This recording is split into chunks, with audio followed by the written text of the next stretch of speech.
Hello, my name is Drew Watkins, and I want to welcome you to this week's PISD 2-minute drill.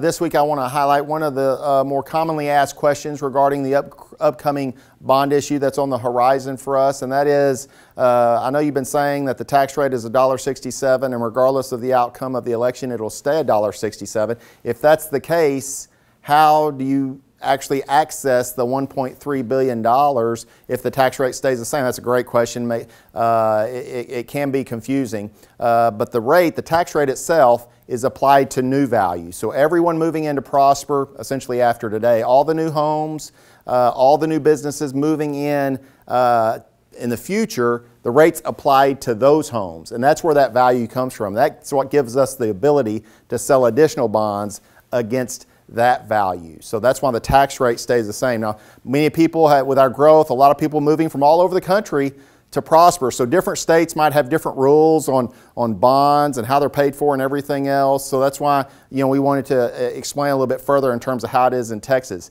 Another thought you might have is that, man, we're adding to the debt issue. I'm concerned about the debt. Well, we all are. We're all concerned about the debt, and that's very important to us. The deal is the state of Texas only gives us two options to build schools: pay cash or voted debt. There's no other options we have, so there's no other flexibility that we can exercise to accommodate the student growth.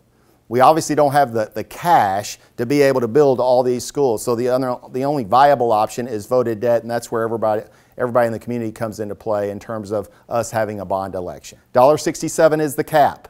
We're at the cap, and it's going to stay there, even though you might be thinking, well, I'm still not sure that I trust you on that. Well, let me show you a little bit of history. When we passed the $710 million bond issue in 2007, the tax rate went to $1.67.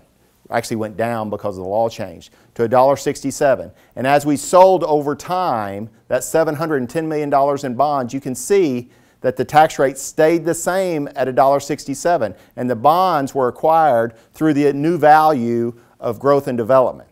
Same will happen in this 2019 bond for the $1.337 billion. You can see we're at $1.67, and it stays at $1.67 throughout the life of that bond, applying it to new value. We have about 23,000 vacant developed lots in the Prosper ISD. That's more than any other area in the state, so we know the growth is coming. I say coming, it's already here, but it's going to continue to come over really the next decade, and that's what this bond program is about. So I want to encourage you to certainly always go to the website, the ProsperISDBond.net website for any information surrounding the bond, any questions you might have, or you can reach out to us directly. We want to make sure that you're as informed as you can be to get your questions answered surrounding this very important issue coming up in our school district. A couple quick things I want to highlight before I let you go, and I know my time's running short. The UIL literary meet, that's the literary academic meet, the district meet of our entire district, first time in 6A, for that. Yeah, we're district champs. I cannot celebrate our coaches, and when I say coaches, academic coaches, one-act play, everything, our kids participating in those events enough. That is a big, big, big thing to be district champs in the academic UIL meet, and now it will advance on to regional. So we are so very proud of them. Golf and tennis have their district tournaments this week. A lot going on. Please make sure that you access the website for everything happening throughout Prosper ISD. Reach out to us with any questions you might have. And my time is so up. Continue to soar with the pride of an eagle, and remember, we are Prosper.